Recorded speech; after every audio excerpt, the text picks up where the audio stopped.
दोस्तों, अभी तक आपने इस कहानी में ये देखा कि विजय और राजीव को कैसे टाउन पैलेस का पता चलता है, कैसे और क्यों उस बुज़ुर्ग आदमी ने उन्हें वहाँ पे जाने से रोका था। लेकिन उन्हें ये बातें अफवाह लगी थी, मगर टाउन पैलेस वो जगह इन्हें बहुत ज़्यादा एडवेंचरस लगी थी। बस अब शुरुआत करते हैं अपने नेक्स्ट पार्ट का। क्या कुछ होता है विजय और राजीव के साथ, आपको इस पार्ट के एंड में पता चल जाएगा। लेकिन आगे बढ़ने से पहले दोस्तों, अगर आपने अभी तक पहला पार्ट नहीं देखा है तो ज़रूर देखें, डिस्क्रिप्शन में उसका लिंक आपको मिल जाएगा। तो शुरू करते हैं अब पार्ट।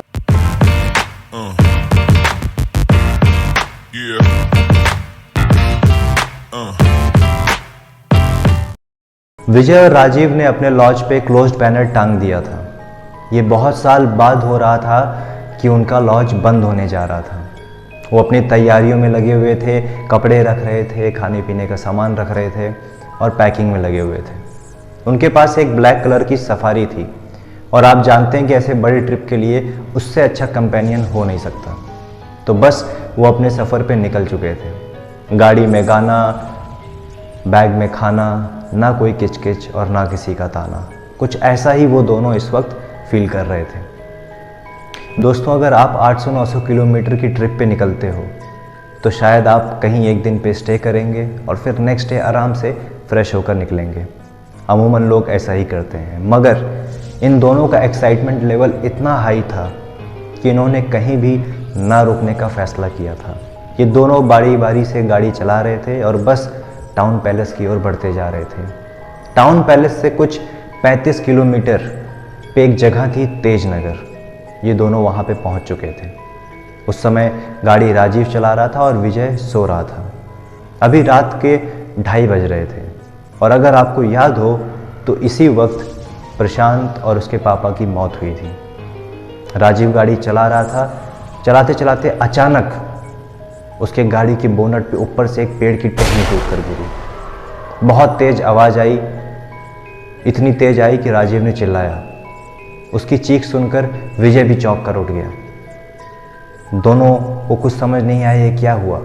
वो दोनों गाड़ी से बाहर उतरे, उन्होंने देखा तो उन्होंने टहनी देखी और फिर ऊपर देखा। उन्हें ऊपर कुछ भी नहीं नज़र आया। वो टहनी ऐसी नहीं थी कि बहुत छोटी सी थी, वो टहनी काफ़ी मजबूत और बड़े पेड़ की थी। विजय ने पूछा कि यार ये राजीव कैसे हुआ? तो राजीव ने बोला कि यार पता नहीं, अचानक चलाते चलाते ऊपर से गिर गया, मैं भी चौंक गया। तो विजय ने बोला कि यार हो सकता है बारिश की वजह से ना लकड़ी कमज़ोर हो गई होगी। तो उन्होंने फिर उस लकड़ी को हटाया। वो इतनी भारी लकड़ी थी कि गाड़ी की बोनट पे डेंट भी पड़ गया था। विजय ने कहा राजीव से कि तू थोड़ी देर अब आराम कर ले, मैं गाड़ी चला लेता हूँ। तो राजीव ने बोला कि ठीक है, तू चला ले, मैं आराम कर लेता हूँ। तो विजय अब गाड़ी में बैठ गया था और चलाने के लिए आगे बढ़ाया उसने। अब गाड़ी चला रहा था। चलाते चलाते अचानक से विजय की नज़र अपने गाड़ी के मिरर पे पड़ी। उसकी नज़र पड़ी और उसकी आंखें फटी की फटी रह गई। उसने देखा पीछे की सीट पर कोई बैठा था। काफ़ी डरावना इंसान बैठा था। अब डरावना है तो इंसान तो होगा नहीं दोस्तों, कोई डरावना बैठा था। उसको कुछ भी नहीं समझ आया, वो चौंक चुका था, हकबका चुका था। उसने फ़ौरन राजीव को उठाया, राजीव उठ, राजीव उठ। राजीव फिर उठा अचानक से। उसने बोला कि क्या हुआ यार, फिर टहनी टूट गई क्या? विजय ने बोला कि नहीं यार, टहनी नहीं, मैंने अभी देखा शीशे में कि कोई पीछे बैठा था। राजीव ने बोला कि यार कैसी बातें कर रहा है तू, तेरे को इस वक्त वो बुज़ुर्ग की बातें याद आ रही हैं क्या? विजय ने बोला कि नहीं यार, मुझे कोई बात नहीं याद आ रही, मैंने सचमुच देखा, वो बहुत डरावना था। तो राजीव ने बोला कि नहीं यार, ऐसा कर ले कि तू थक गया है, तेरे दिमाग का वहम होगा, तो इसलिए तेरे को ऐसा महसूस हो रहा होगा, तू आराम कर ले, गाड़ी में ही चला लेता हूँ। तो विजय ने बोला कि हाँ यार, ये भी हो सकता है, मेरा सर काफ़ी भारी भारी भी लग रहा है, तो तू ही चला ले, मैं थोड़ी देर आराम कर लेता हूँ।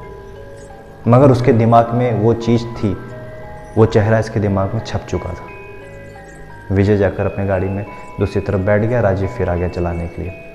अब कुछ ही दूर था टाउन पैलेस और ये दोनों टाउन पैलेस की तरफ बढ़ने लग गए। बीच में अब इनके साथ कोई घटना नहीं हुई, ये सीधा जाकर टाउन पैलेस पहुंच गए।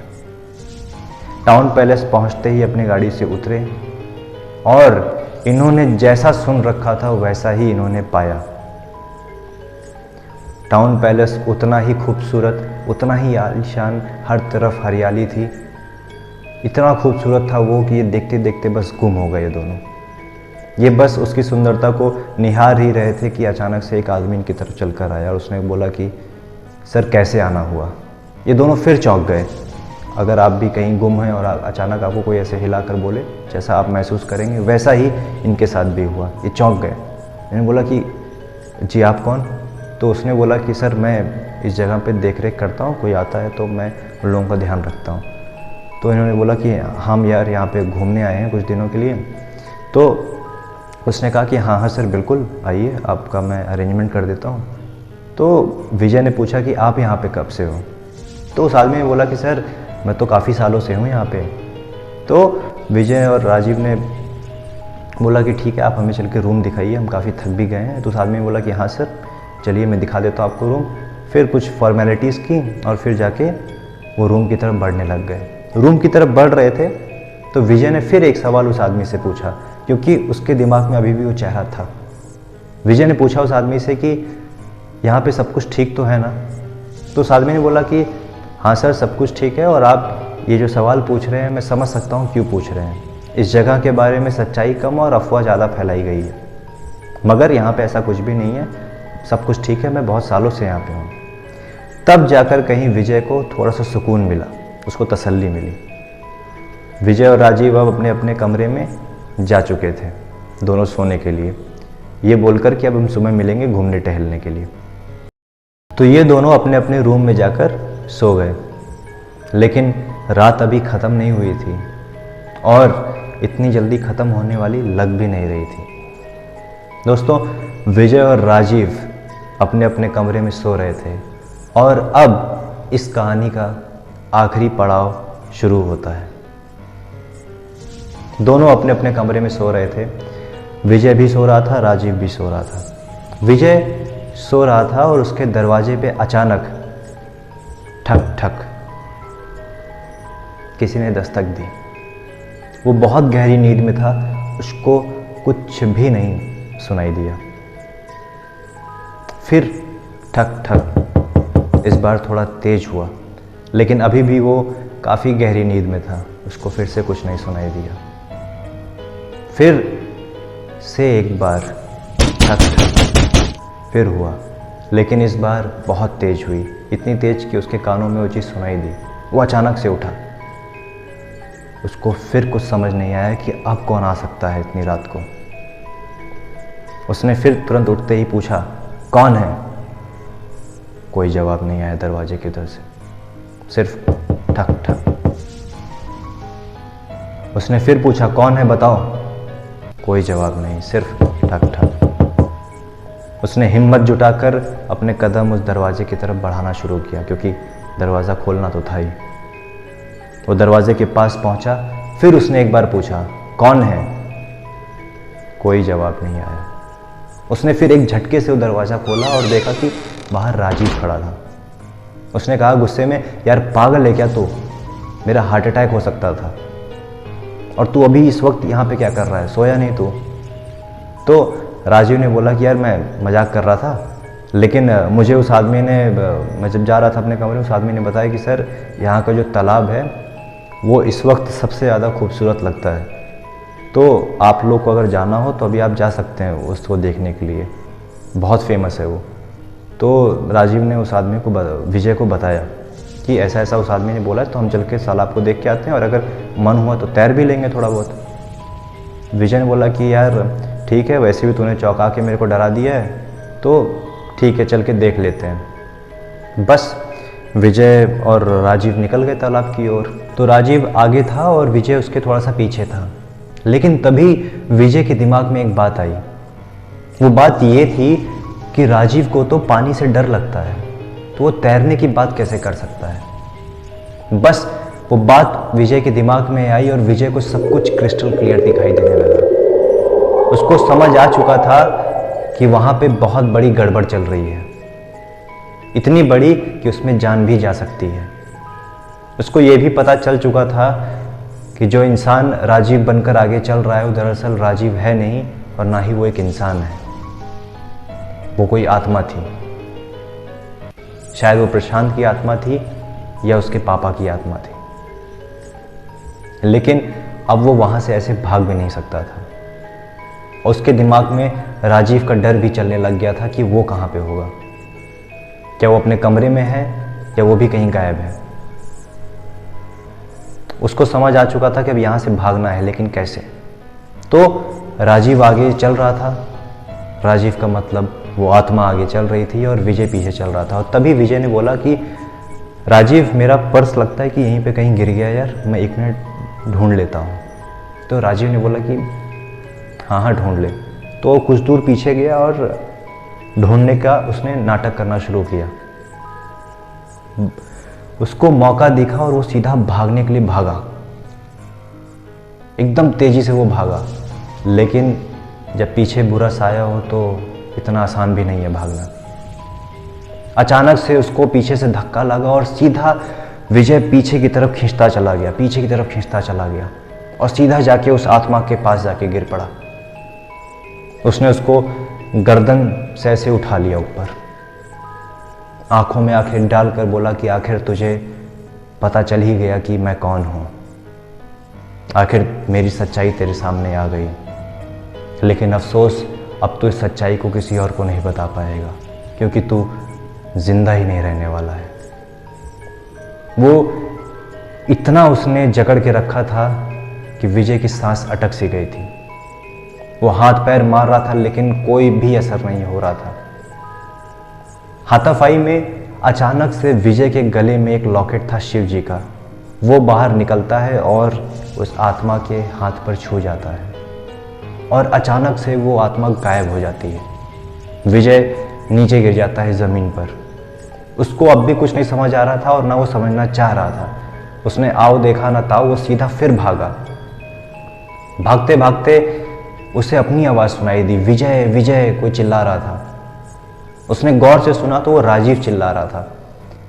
उसको अब भी कुछ नहीं जानना था, उसको बस उस आवाज़ की तरफ भागना था। वो भाग रहा था पीछे देख देख के, पीछे देख देख के, और अचानक वो टकराया। वो पलट के देखता है तो राजीव था। उसे फिर विश्वास नहीं हो रहा था कि सामने जो खड़ा है वो राजीव है या फिर से वो आत्मा रूप बदल के आई है।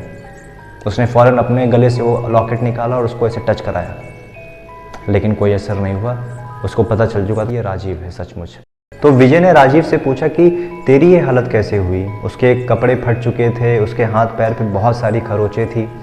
तो राजीव ने बोला कि यार, कोई तेरा रूप लेकर मेरे कमरे पे आया था और उसने मुझसे कहा कि पीछे एक अमरूद का बहुत सुंदर बगीचा है, चलकर घूम के आते हैं। वैसे भी सुबह होने वाली है तो अब सोने का क्या फ़ायदा। और मैंने सोचा कि ठीक है, चल के घूम के ही आ जाते हैं, क्या ही करना है। लेकिन जब मैं रास्ते में जा रहा था तभी मेरे को एकदम से याद आया कि तुझे तो अमरूद से एलर्जी है, थ्रोट इन्फेक्शन हो जाता है, फिर तू ऐसी जगह पे क्यों जाएगा या लेकर भी जाएगा जहाँ पे अमरूद हो। बस मुझे कुछ गड़बड़ लगी और मैं सीधा भागने के लिए मुड़ गया, लेकिन तभी मुझ पर हमला हो गया और वो आत्मा एकदम से फिर गायब भी हो गई। तो विजय ने बोला कि यार, मेरे को लगता है कि ये दोनों रूह वही प्रशांत और उसके पापा की है और ये अब हमें ऐसे तो नहीं छोड़ने वाले हैं। लेकिन मुझे लगता है कि इस लॉकेट की वजह से ये हम पे सीधा हमला नहीं कर सकते हैं, क्योंकि जब ये मेरा लॉकेट उसके हाथ पे छुआ वो एकदम से गायब हो गया। उनको अब कुछ नहीं समझ आ रहा था, वो बस उस जगह से अब भागना चाह रहे थे। उन्होंने फ़ौरन अपने एक दूसरे का हाथ पकड़ा और वो लॉकेट को अपने हाथ पे बांध दिया और सीधा पहले उस आदमी की तरफ गए जिसने उन्हें यहाँ पे पिकअप किया था। वो गए तो वहाँ पर कोई भी आदमी नहीं था। उन्होंने ढूंढा दाएं बाएं, लेकिन कोई नहीं मिला। उनको बहुत गड़बड़ लग रही थी। उनको वो लग रहा था कि वो आदमी भी आत्मा ही है। वो फ़ौरन अपनी गाड़ी में बैठ गए और सीधा गाड़ी को आगे की तरफ बढ़ाया, उधर नहीं जिधर से ये लोग आए थे, बल्कि और आगे की तरफ इन्होंने गाड़ी भगाई। गाड़ी बहुत तेज़ स्पीड पे चल रही थी, कभी दाएं कभी बाएं। इनको कुछ भी नहीं समझ आ रहा था। ये सब कुछ इतना तेज़ हो रहा था, शायद मैं जितना तेज़ बता रहा हूँ उससे भी कई ज़्यादा तेज़। ये बस गाड़ी चला रहे थे और अचानक इनकी नज़र बाईं तरफ पे एक टूटे हुए चर्च पे पड़ी। दोस्तों, अगर आपके साथ कभी कोई ऐसी घटना हो जाए और आपको आगे चलकर कहीं चर्च, मंदिर, मस्जिद या गुरुद्वारा दिख जाए, तो जो आप महसूस करोगे वही ये दोनों अभी महसूस कर रहे थे। इन्होंने फ़ौरन अपनी गाड़ी बाईं तरफ मोड़ी, चर्च के सामने गाड़ी लगाई, उसे बंद भी नहीं की और सीधा चर्च के अंदर घुस गए। चर्च के अंदर घुसते ही इन्हें दिखा कि सामने एक आदमी खड़ा है। इस आदमी का चेहरा नहीं दिख रहा था क्योंकि चेहरा उस तरफ था। इनको नहीं समझ आ रहा था कि अब ये कौन है, ये कोई आत्मा है या इंसान है। ये बस इसी बात को सोच रहे थे और अचानक से एक आवाज़ आई, तो आखिर तुम दोनों आ ही गए। बस जैसी ये आवाज़ इन दोनों ने सुनी, इनको ऐसा लगा कि आवाज़ यार कहीं तो सुन रखी है। इन्होंने फ़ौरन जवाब दिया, आप कौन हैं? तो आदमी पलटा, उसने अपना चेहरा दिखाया। जैसे ही इन्होंने वो चेहरा देखा, ये दोनों चौंक गए। इन्होंने कहा कि आप और यहाँ पे? तो उसने मुस्कुराकर कहा कि हाँ, मैं इस चर्च का प्रीस्ट हूँ। दोस्तों, वो आदमी कोई और नहीं बल्कि वही बुज़ुर्ग आदमी था जो इन्हें लॉज में मिला था, जिसने इन दोनों को यहाँ पर आने के लिए मना किया था, रोका था। विजय ने कहा कि आप अगर फादर थे, आपने बताया क्यों नहीं? शायद हम आपकी बात को तब और सीरियसली लेते और यहाँ पे नहीं आते। लेकिन अब आप हमें प्लीज़ बचा लीजिए, हमारी जान को बहुत ज़्यादा खतरा है। लेकिन फिर तुरंत राजीव ने पूछा कि क्या आपको पहले से पता था कि हम यहाँ पे आने वाले हैं, हमारे साथ ये सब कुछ होने वाला है? तो उस आदमी ने बोला कि कभी मेरा बेटा इस जगह की खूबसूरती देखने गया था और वापस नहीं लौटा। गॉड ने मेरी सबसे कीमती चीज़ मुझसे छीन ली, मगर मुझे सबसे कीमती चीज़ लौटा भी दी। तब से लेके आज तक जब भी कहीं टाउन पैलेस का जिक्र होता है, जो भी करता है, गॉड मुझे विजन दिखाता है, वो मुझे दृष्टि देता है कि मैं वो सब चीज़ें देख सकूं। तुम दोनों का सपना मुझे आया था, इसलिए मैं वहाँ पे आया था तुम दोनों को वार्न करने के लिए। और मुझे ये भी दिख रहा था कि तुम्हारे साथ साथ क्या क्या हो रहा है। वो पेड़ की टहनी टूटना, वो बारिश का नहीं, उस आत्मा का किया हुआ है। वो पीछे वाली सीट पे कोई बैठा था। वो तालाब में जो तुम्हें लेके जा रहा था, वो एक आत्मा थी। तुम पे जिसने हमला किया, वो भी एक आत्मा थी। इन दोनों ने तुरंत बोला कि आप हमें बस फादर बचा लीजिए, हम यहाँ से निकलना चाहते हैं कैसे भी करके। अब तक हम सिर्फ इसलिए बचे हुए हैं क्योंकि इस लॉकेट ने हमें बचा के रखा था। क्योंकि इस लॉकेट के छूते ही वो आत्मा गायब हो गई। तो फादर ने बोला कि हाँ, तुम बिल्कुल सही कह रहे हो। और एक बात है जो तुम दोनों नहीं जानते हो, दरअसल वो आत्मा, दोनों आत्मा आपस में जुड़ी हुई है। तभी जब तुम्हारा लॉकेट उस आत्मा से टकराया, तो जो आत्मा राजीव के पास थी वो भी गायब हो गई।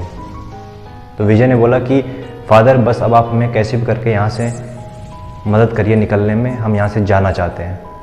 तो फादर ने बोला कि जब तक ये लॉकेट तुम्हारे पास है, वो तुम पे सीधा हमला नहीं कर सकती है, मगर हमला कर सकते हैं। तो राजीव ने बोला कि फादर, कोई तो तरीका होगा जिससे हम यहाँ से सुरक्षित निकल सकते हैं। तो उन्होंने कहा कि हाँ, इस लॉकेट के ऊपर अगर हम होली वाटर डाल दें तो ये वापस से प्योर हो जाएगा और फिर वो तुम पर बिल्कुल भी हमला नहीं कर सकते। तो विजय ने बोला कि हाँ फादर, आप फ़ौरन डाल दीजिए। तो फादर ने बोला कि ठीक है, इसको उतार के यहाँ पे रखो और मैं डाल देता हूँ। तो वो मुड़े पीछे और होली वाटर उन्होंने कहीं से लेकर आए और वो उस पर डालने लगे। तभी विजय के दिमाग में एक और सवाल आया। उन्होंने ऐसे ही पूछा उसने कि फादर, आपके बेटे के साथ कैसे हुआ और कौन था वो?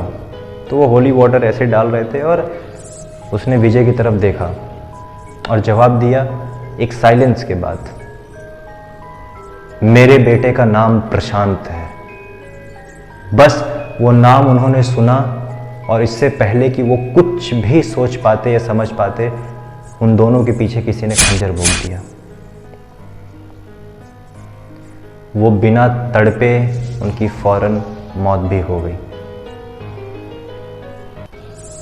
पीछे प्रशांत की आत्मा ने उन पे हमला किया। दोस्तों, अब आप सोच रहे होंगे कि वो तो फादर था। तो अगर आप ऐसा सोच रहे हैं तो ये गलत है।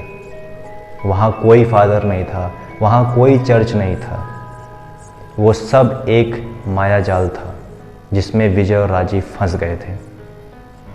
ये दोनों जो रूह थी बहुत ताकतवर थी। इनके अंदर बदले की भावना बहुत ज़्यादा तीव्र थी। इन्होंने उस बुजुर्ग आदमी का रूप धारण कर लिया। क्योंकि वो लॉकेट उनके पास था तो ये उस पर हमला नहीं कर सकते थे। इसीलिए इन दोनों ने ये तरीका अपनाया उन्हें मारने का।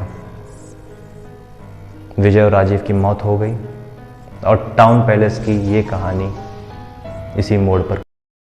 दोस्तों, अगर आपको ये कहानी पसंद आई हो तो फ़ौरन इस चैनल को सब्सक्राइब करें, इस कहानी को ज़्यादा से ज़्यादा शेयर करें और आप मुझे कमेंट बॉक्स में नीचे बता सकते हैं कि आपको इस कहानी का कौन सा हिस्सा और कौन सा कैरेक्टर सबसे ज़्यादा पसंद आया।